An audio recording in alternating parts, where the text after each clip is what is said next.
Em 2005 nós está havia com bom pia, no sentido de que é trabalhador e incertidumbre, para o qual trata é difícil de dimas dao, não somente para trabalhador, mas também para clientela, que está vista é difícil, aqui atrás de lomba. Incertidumbre aqui está em conexão com o cambio do edifício, a renovação do edifício, é bom para nós recordar que o edifício aqui está uma ruína.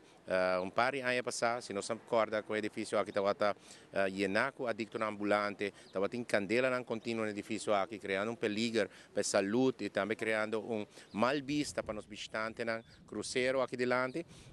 Finalmente, depois de alguns semanas de incertidumbre para o qual trata o edifício, nós abrimos aqui oficialmente. Para o trabalhador, mas também para o cliente. Mi Mr. Bisa, como sinto ânimo positivo de parte do trabalhador, especialmente de parte do labor, também naturalmente de Dimas, onde o ministro se vem a junto com a pessoa, a bini a desejar o trabalhador feliz ano produtivo, ano com a família, com saúde e naturalmente essa que dá impulso no trabalho que toma lugar. 20% de nosso mercado laboral está pessoa com de permisso, por exemplo, de trabalho e de grupo aqui não tem edifício aqui para processar o permisso. 20% de nossa economia, de nossa entrada como país, traz o grupo aqui, para nós mestre tem edifício e infraestrutura para por acomodar a pessoa aqui. Em 2005 também está ano mais positivo laboralmente, se nós tomamos nota de quantidade de desemprego.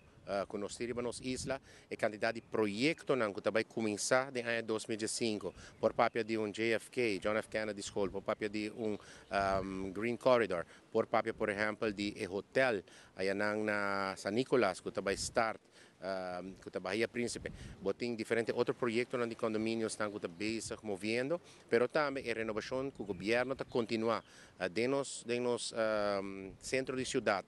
Pero também na San Nicolás, essa aquilo dá impulso na nossa economia, impulso na inversão e essa aqui automaticamente lo guia no impulso laboral.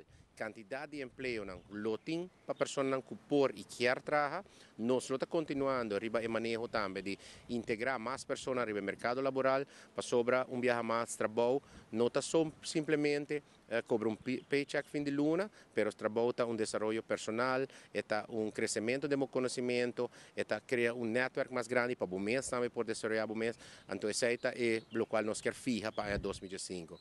Com o ânimo, nós temos 30 anos aqui, nós sabemos que 2004 tem um reto grande para o nosso país, mas com 2005 nós está premirar e acaba cifra mais boa para o local de trata de desemprego na Aruba.